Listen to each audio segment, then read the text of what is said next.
Hi guys, welcome back to my channel. আমি সীমা, blogger সীমা রায় চ্যানেলে সকল বন্ধুদের ওয়েলকাম জানিয়ে আরেকটি নতুন ব্লগ শুরু করলাম বন্ধুরা, তোমাদের পাশে নিয়ে। প্লিজ বন্ধুরা তোমরা পাশে থেকো। তো বন্ধুরা দেখো, সকালে উঠে ভিজে জামা কাপড় নিয়ে বেরিয়ে পড়েছি।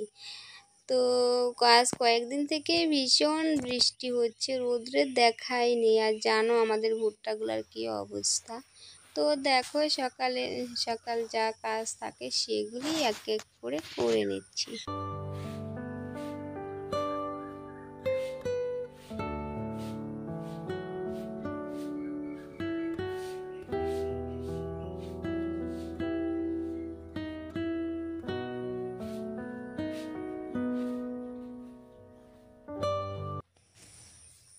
আর দেখো এদিকে সকালে যা কাজ থাকে সেগুলি এক এক করে বন্ধুরা করে নিচ্ছি। গ্রামের মহিলাদের খাও না খাও রেগুলার এই কাজগুলো না বন্ধুরা করতেই হবে। খালি আমার না, সব মহিলাদেরই এই কাজগুলো করতেই হবে।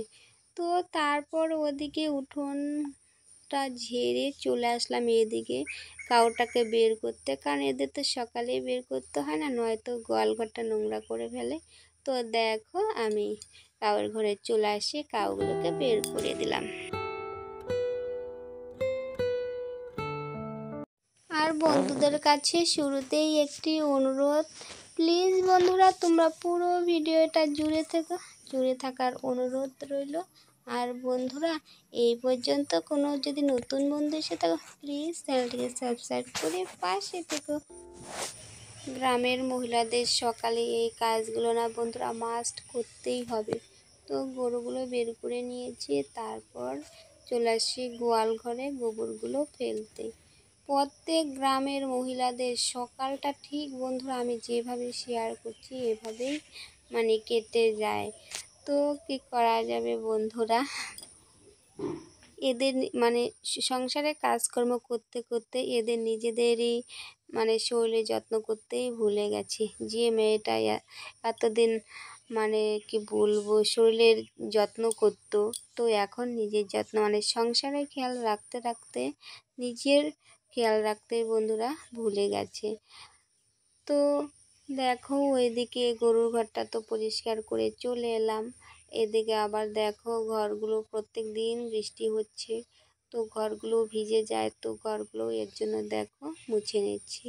আর বেবিরা না এখনও ঘুম থেকে ওঠেনি, তো এই সুযোগে এক এক করে সমস্ত কাজগুলো করে নিচ্ছি। এই দেখো সূর্য সোনা মাত্রই উঠলো, বলতে বলতেই উঠে গেল। সূর্য সোনাকে অনেক কাজ আছে, সেগুলো করিয়ে দিতে হবে। তো জানো সূর্য সোনাকে ধরারও কেউ নেই, তোমরা তো জানোই আমার ফ্যামিলিতে আমি একা, আমার 2 বেবি আর হাজব্যান্ড। তো শাশুড়ি মা নেই, স্বর্গে চলে গেছেন। তো আমাকেই সমস্ত কাজ একা একাই করতে হয় বন্ধুরা, এর জন্য একটু কষ্ট লাগে। কারণ যে পরিবারে শাশুড়ি মা আছে সেই পরিবারে বৌমাদেরও একটু কি বলবো উপকার, নাতি নাতনিদেরও একটু উপকার হয়, কারণ ওরা কোলে পিঠে উঠতে পারে।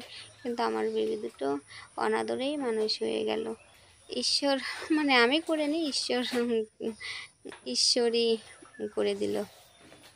তো দেখো এইদিকে তোমাদের সাথে গল্প করতে করতে আমার এই কাজগুলো হয়ে গেল।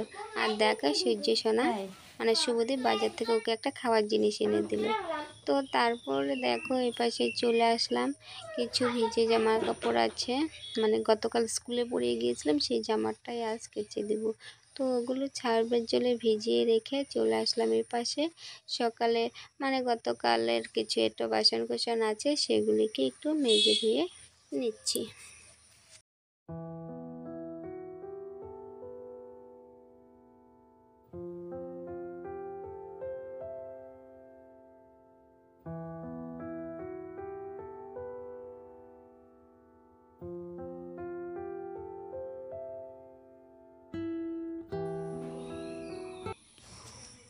তারপর দেখো সমস্ত কাজকর্ম কমপ্লিট করে চলে এলাম মন্দিরে, স্নানটাও করে নিয়েছি কারণ স্কুলে যেতে হবে। এর জন্য দেখো সকাল সকাল স্নানটাও সেরে নিলাম, কি বৃষ্টির দিন তো ঘুম থেকে দেরি করে উঠেছি। উঠে দেখো সমস্ত কাজ বাজ কমপ্লিট করে চান টান করে মন্দিরে চলে আসলাম, কিছু ফুল উঠিয়ে নিলাম। আর এখন না তুলসী দেবীকে একটু জলদান করব, কারণ এই জ্যৈষ্ঠ মাসে তুলসী দেবীকে জলদান করা শুভ, তো করে নিচ্ছি যেহেতু স্নানটা করতেই পারলাম। তাই দেখো তুলসী দেবীকে আমার জলদান হয়ে গেল। তারপর চলে এলাম কিচেনে। তো দেখো গতকাল অনেক সবজি এনেছি, সেই সবজিগুলো আর ঢালা হয়নি, তো সেই সবজিগুলোই এখন ঢেলে নিচ্ছি। অনেক কিছু এনেছি, পটল, কচু, গাটি কচু, লঙ্কা, বরবটি, এদিকে পুঁই শাক এনেছি, করলা, আলু, গেরা, মানে আমরা এটাকে কিন্তু গেরা বলি। করলাও এনেছি, কিন্তু আমার এইসব কিচ্ছু ভালো লাগে না, গেরা, করলা, বরবটি কিচ্ছু ভালো লাগে না। তো কী করা যাবে, এনেছি যখন তৈরি করে তো দিতেই হবে। তো দেখো একদম ফ্রেশ হয়ে চলে আসছি কিচেনে। তো সবজিগুলো তৈরি নিচ্ছি, একা হাতেই তৈরি করে নিচ্ছি, বলো কে তৈরি করে দেবে। আবার স্কুলে যেতে হবে, তাড়াহুড়া করে, মনে করো সকাল 7টা থেকে 7:30 থেকে তোমাদের সাথে ঠিক 10:30 পর্যন্ত আজ শেয়ার করবো একটি গ্রামের মহিলার। আর সকাল 7:30 থেকে 10:30 পর্যন্ত কি কি করলাম সেটাই তোমাদের সাথে আজ শেয়ার করব। তো দেখো ফ্রেন্ডস, এদিকে সবজিটা আমি তৈরি করে নিচ্ছি, মানে আজ শাক পাতাই বেশি তৈরি করবো, যে কাল ঢেঁকি শাক তুলে এনেছি। তো এদিকে দেখো সবজি তৈরি হয়ে গিয়েছে, করবো আজ সাদা নিরামিষ, কারণ আজ বুধবার তো, তাই সাদা নিরামিষ করব, মানে নিরামিষ, পিওর নিরামিষ, সয়াবিন দিয়ে। তো এদিকে এখন এটাকে আমি পাঁচফোড়ন দিয়ে ফোড়ন করে নিলাম। তো দেখো সবজির কালারটা খুব সুন্দর এসেছে, একদম হালকা, একদম তেল মশলা ছাড়া, শুধু কাঁচা লঙ্কা আর পাঁচফোড়ন দিয়েই করা, হালকা তেল দিয়েছি। তো আমার তো এরকম নিরামিষ সবজি খেতে বেশ ভালো লাগে, কিন্তু ওর পাপা না খেতে ভালোবাসে না। কী করা যাবে, আমার জন্য এটা সবজি আর ওর পাপার জন্য না, এই যেদিকে ভাতও চাপিয়ে দিয়েছি, দুধ জাল হয়ে গিয়েছে, দেখো বাটিটা পুড়ে গিয়েছে। আর ওর পাপার জন্য গাটি কচু দিয়ে একটু ঝোল বানালাম। দেখো ওর পাপা এই সবজিটা খেতে ভালোবাসে, তাই ওনার জন্য এটা। আর এদিকে দেখো সমস্ত কিছু রেডি হয়ে গিয়েছে, এখন আমরা খেয়ে নিব, তারপর খেয়ে দিয়ে যেতে হবে আবার স্কুলে। তো এখন ভাতটা বেড়ে নিয়েছি। তো বন্ধুরা খাওয়া দাওয়ার পর আর ফিরবে না বন্ধুরা, ব্লগটা আজকের মতো এখানেই রাখছি বন্ধুরা, আবার দেখা হবে নেক্সট ভিডিওতে। বন্ধুরা ততক্ষণ ভালো থাকবে, সুস্থ থাকবে।